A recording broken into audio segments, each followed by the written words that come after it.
Last year, 7 luxury watch brands flooded the market with discounts so deep that dealers began giving watches away to clear space because almost nobody wanted them.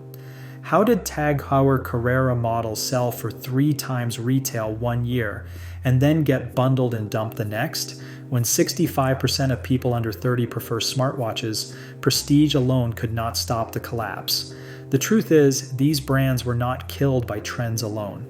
Greed, overproduction, and a quiet panic inside the industry pushed them over the edge. Who really triggered this downfall, and how far will brands sink to survive? March 2021 brought a frenzy to the Tag Heuer Carrera market that few could have predicted. Listings for popular Carrera chronographs on Chrono24 and eBay routinely showed sale prices double, sometimes even more than double, the official retail. One Carrera caliber 1887 with a list price around $5,000 sold for $11,500. Flippers snapped up new releases and relisted them at premiums of 120% or higher, and completed sales kept piling up. On forums like Our Watch Exchange, buyers posted screenshots of Carreras moving for $8,000, $10,000, even $12,000, all while the authorized dealer price tag sat untouched at $5,000 or $6,000. Dealers and collectors alike watched as the bubble inflated, convinced that demand would keep rising. But this surge was not driven by collectors or enthusiasts who planned to keep the watches. It was a wave of speculators and resellers flipping boxes for quick profit, chasing the same momentum that had sent Steel Rolex and Audemars Piguet into the stratosphere. The hype pulled even mid-tier brands like Tag Heuer into the storm, with Carreras trading for more than 200% of manufacturers' suggested retail price at the peak. These numbers did not reflect real lasting demand. They were the product of a market running on adrenaline, with little thought for what would happen when the music stopped.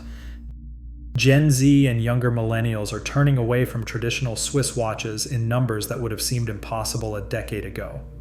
Statista reports that 65% of consumers under 30 now wear a smartwatch, with Apple holding more than half of that market. The old markers of status, steel chronographs, gold dress watches, don't resonate the way they once did. Instead, minimalist design, digital features, and experiences matter more.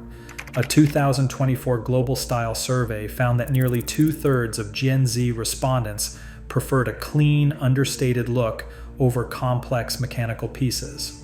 This change isn't just about technology. The Tissot PRX, once a breakout hit for its retro styling, now gets bundled with extra straps or discounted in influencer promotions. Tissot's own marketing has shifted, trying to appeal to a generation that values versatility and affordability over heritage. Retailers report that younger buyers walk past display cases of Longines and Tag Heuer to ask about the latest Garmin or Casio G-Shock.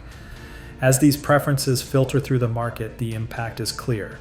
Brands built on the idea of tradition and exclusivity are struggling to connect with the next wave of consumers.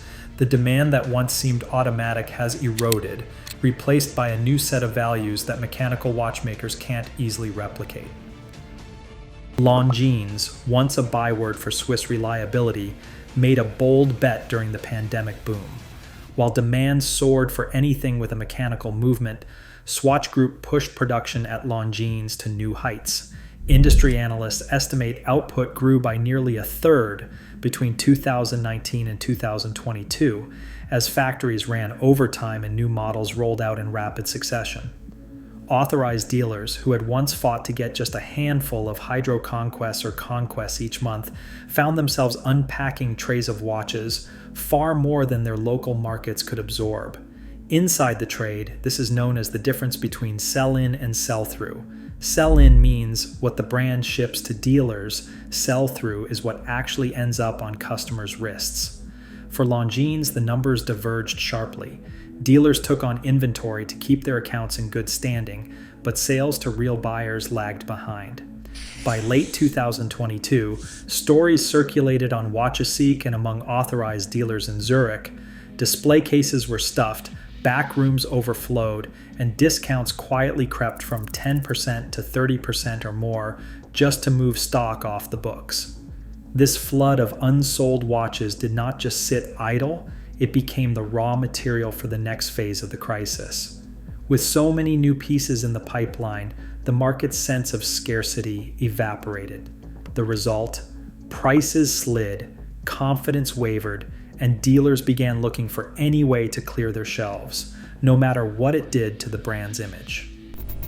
Breitling's Navitimer, once a symbol of aviation prestige, now sits on gray market platforms at half its retail price. In June 2025, listings for brand new Navitimers appeared on Chrono24 and JomaShop at 50% off the manufacturer's suggested retail price, with some Super Ocean models dipping even lower. Screenshots circulated on R Watches and WatchUseek show side-by-side comparisons. Official dealer price tags set at $7,000, while gray market dealers ask just $3,500. These are not old stock or pre-owned pieces. Most are current references, full box and papers, with warranty cards dated within the year. The pattern is not limited to Breitling. Across 2023 to 2025, Chrono24's price tracker documents a 40% to 70% discount range for new watches from Tag Heuer, Longines, and Raymond Weil, all sold outside brand authorized channels. Search filters reveal hundreds of listings: Navitimers, Carreras, Hydro Conquests, each with steep markdowns. Dealers offload unsold allocations to gray market resellers, who then undercut official pricing to clear inventory. For buyers, the message is clear. The sticker price has become a starting point for negotiation, not a barrier to entry. As screenshots and forum threads pile up, consumers recalibrate their sense of value. Paying full retail for a mid-tier Swiss watch now feels not just unnecessary, but irrational, when identical models are available for thousands less with a few clicks. In April 2025, a YouTube clip from Federico Talks Watches stunned the enthusiast community. A full-box Oris Diver 65, retailing at $2,900, was offered completely free to anyone willing to sign up by email. The explanation was blunt: demand had dried up, and even solid, well-built divers like the Oris could not tempt buyers at anything close to the manufacturer's suggested retail price.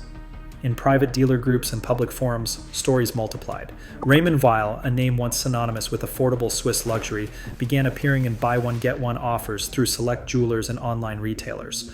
Throughout 2024, forum threads on Our Watch Exchange and WatchUseek tracked these deals, with some users reporting gift-with-purchase bundles, where buying a freelancer would include a second watch or a branded accessory thrown in, no questions asked. Collectors responded with their feet. Subreddit analytics show a 40% post-pandemic decline in active posts about Oris and Raymond Weil, as the core community simply moved on. The chatter shifted to memes about free watches and screenshots of influencer giveaways, while serious collectors chased rare grails or retreated to practical, affordable options. The data tells the same story. Engagement metrics, forum traffic, and search interest all point downward. For brands that once relied on enthusiast loyalty, the silence in these digital spaces speaks louder than any marketing campaign or clearance sale.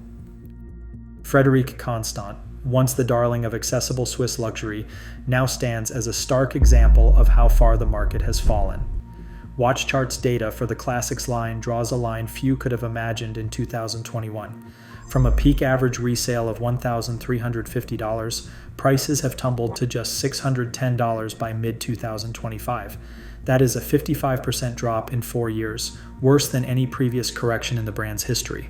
The before and after chart is unambiguous, with the decline steepest after the 2022 inventory glut and the failed attempts to prop up demand with limited editions and influencer tie-ins.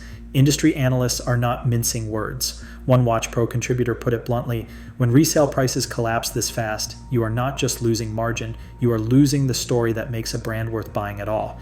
The consequence is not just about numbers on a graph, it is about trust. Buyers who paid near retail for a Classics or Slimline in 2022 now face the reality of losing half their money the moment they leave the store. For a brand built on the promise of affordable refinement, the message to the next wave of buyers is clear: if you wait, you will get it for less, maybe much less. That is a cycle no luxury brand can afford to ignore. Today, luxury means reinvention, not just a name on a dial. As digital habits reshape desire, brands face a stark choice: evolve or disappear. The value of exclusivity is not guaranteed. It is earned moment by moment. In this market, relevance is the only watch that keeps ticking. Share your take below.